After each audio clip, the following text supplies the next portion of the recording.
Welcome everyone to CivilNet. We're joined today by Thomas Becker, Legal and Policy Director at the University Network for Human Rights, a Connecticut-based nonprofit that trains undergraduate and graduate students in human rights fact-finding, documentation, and advocacy. Thomas, thank you very much for joining us. Thank you for the invitation. Absolutely. So I understand you're here in Armenia now to build on your team's previous work, both here in Armenia and in Nagorno-Karabakh, including collecting additional testimonies with Armenians forcibly displaced from Nagorno-Karabakh last September.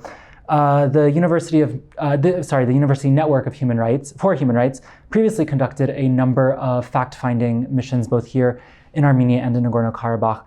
Tell us more about what you do in this region and what specifically brings you back to Armenia this time around. Great. So initially following the 2020 war, we came down to basically just get an update, investigate what's taken place, what is the status following the war in terms of rights abuses.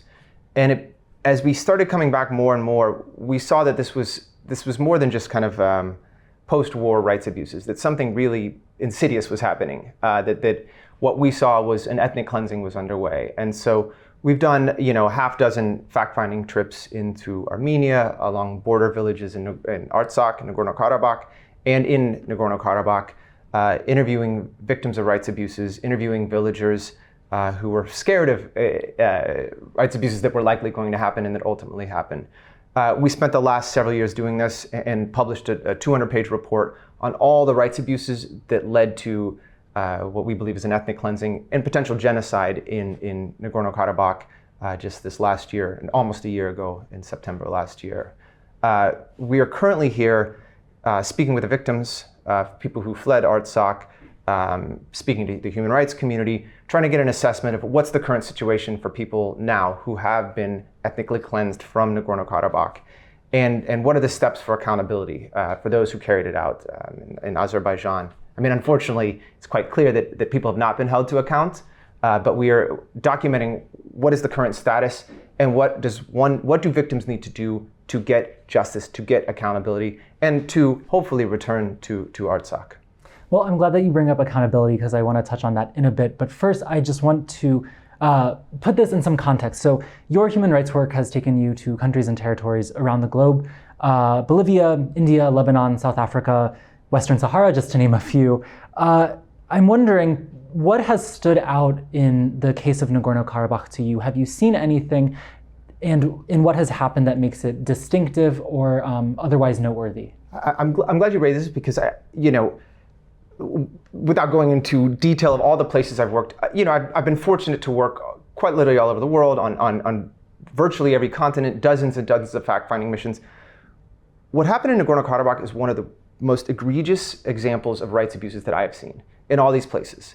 And what's unique about this is that, it's gone virtually under the radar for the international community. I've never seen such extreme rights abuses that just happen as if without any sort of real international response from the international community. A lot of the behavior is really unique on two levels. First, you have a leadership who's very open about their rights abuses. So a lot of countries just kind of hide it or try to pretend it's not happening. You don't even have to look to me or the report or our statements on what took place. Look to what Aliyev has said. Look to what the leadership of Azerbaijan has said. They've openly discussed ethnically cleansing ethnic Armenians from Nagorno-Karabakh, openly. They print stamps in which they are cleansing Artsakh. They're quite open about their behavior, and their behavior has been so egregious. Behavior that, frankly, is like ISIS-style behavior, sawing people's heads off, putting their digits, their body parts in their eyes and their mouths. These are things that the international community was up in arms about when ISIS did it. But when a nation state, not a terrorist group, a nation state has done this, and the international community hasn't responded, this has been very unique. There has been utter silence. So this is one of those cases where, I've seen, I think, some pretty rough abuses in the work I've done, but I've never seen such extreme abuses just happen without any sort of response by the international community. Yeah, thank you for giving us that context. Less than 2 weeks before Azerbaijan's forceful takeover and subsequent ethnic cleansing of Nagorno-Karabakh last September, your organization sent a submission to the United Nations Office of Genocide Prevention, warning of I'm quoting here, very real threat of ethnic cleansing and potential genocide. Since then, you've written an op-ed in Newsweek magazine, that Azerbaijan should pay a price for what has happened.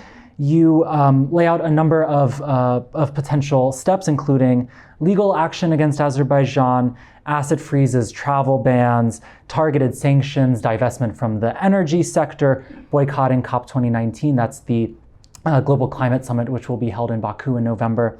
But as you mentioned, we've seen no action on that front in the past almost year. Who, in your view, does the responsibility lie with when we're talking about the fact that there has been virtually no response? Honestly, you go from the bottom to the top of the chain, and I think that there are individuals that should be held responsible. Obviously, the people who, on video, you can identify the people who are, as I mentioned, sawing people's heads off. These are clear war crimes. Those individuals should be held responsible. But this did not happen in a vacuum. The leadership has institutionalized these rights abuses. So it's not just these were bad apples. Every signal from the top has been to commit these rights abuses. So I think Aliyev should be held accountable. I think the state of Azerbaijan should be held accountable. I won't bore you with all the different legal mechanisms that are available. Some cases can be brought against the state and only the state, and cases can be brought against individuals. And I think that Azerbaijan as a state, this government should be held responsible. But I think that people like Aliyev, I think military leaders, and I think the individuals who carried out these rights abuses should be held accountable. And you mentioned a couple opportunities. I think one, kind of in the more boring legal world, there should be cases, but something like COP 29 or these international spaces in which, frankly, it's normalized authoritarians like Aliyev. When you hold a conference, the World Conference on Environmental Justice in many ways, or environment, and in Baku, as if nothing had happened, I think this is a space in which the international community must shine a light on what took place in Nagorno-Karabakh last year, and again, on border villages, and what still is happening. I mean, I'm sorry, but I do think it's worth emphasizing, this is an extreme authoritarian nation. Azerbaijan is the 7th least free place on the planet, according to Freedom House, and Nagorno-Karabakh is the least free place in the entire world, according to Freedom House. The least free place of 210 countries and territories, the least free place. Worse than North Korea, worse than Syria. That is how bad. This is an extraordinary authoritarian, and there must be accountability. And from your view and the folks that you've talked to at the United Nations, et cetera, do you see any movement to that point? Do you think that the people who, in the institutions that maybe could do something, are really listening and really understanding? What's your experience been like that? So I think that there's two obstacles here. One kind of more in the international human rights realm. I think that there is a lack of information. It's been difficult to gather. I think it's virtually impossible to get into Artsakh and see the current status. So I think that there is interest from institutions like the United Nations, but they can't get the info. Azerbaijan has certainly not been cooperative in that front. From a more political perspective, unfortunately, I do not think that Nagorno-Karabakh is a priority to political players in the international community.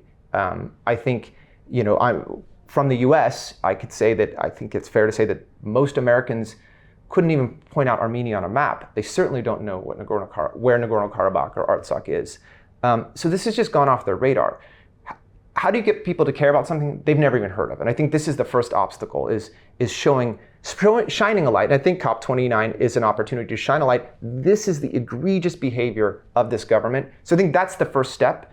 And then hopefully there will be more interest. But unfortunately, the international community, in my opinion, failed the residents of the people who live in Artsakh. And not just us at the University Network for Human Rights, the first ICC prosecutor warned of impending genocide.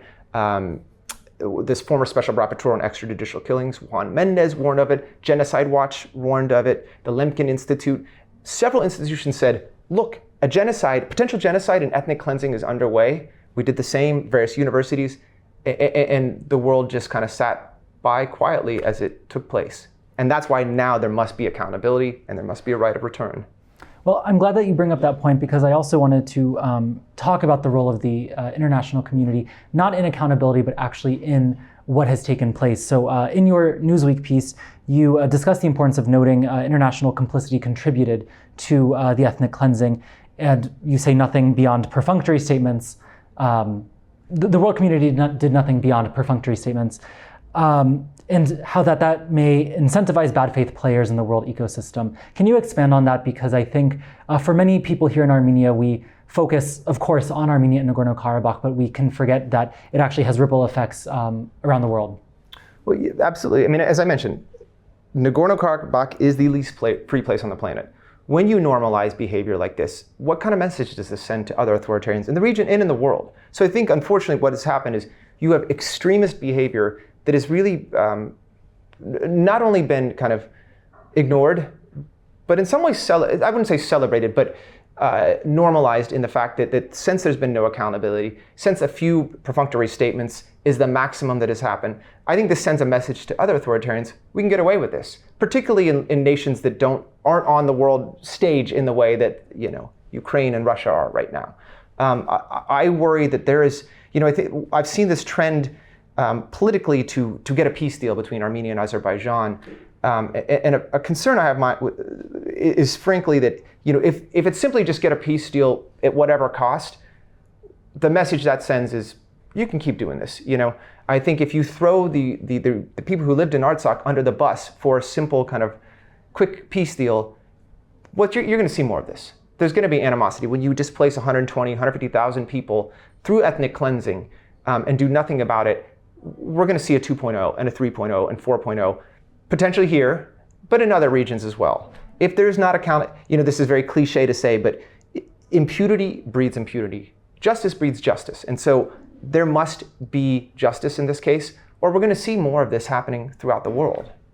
And just to wrap up, I was wondering if you could share with us a bit more about what we can expect to see next from the University Network for Human Rights with regard to Armenia and Nagorno-Karabakh. So are you working on another report, or what can we expect to see? So a range of things. So now we've published this report. We're doing advocacy. We're speaking to players in the United States, in the United Nations, in Europe, to put pressure on the international community so that there is accountability, to hold Azerbaijan accountable. So we're doing advocacy kind of on one hand. On the other hand, we're trying to get an update. We're speaking to people on the ground here. We're trying to amplify voices here.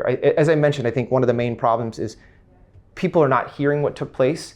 And the more we can do to uplift and amplify voices, and one of the things that we try really hard to do is not just speak on behalf of people, but really create a forum, a space for folks here to speak for themselves.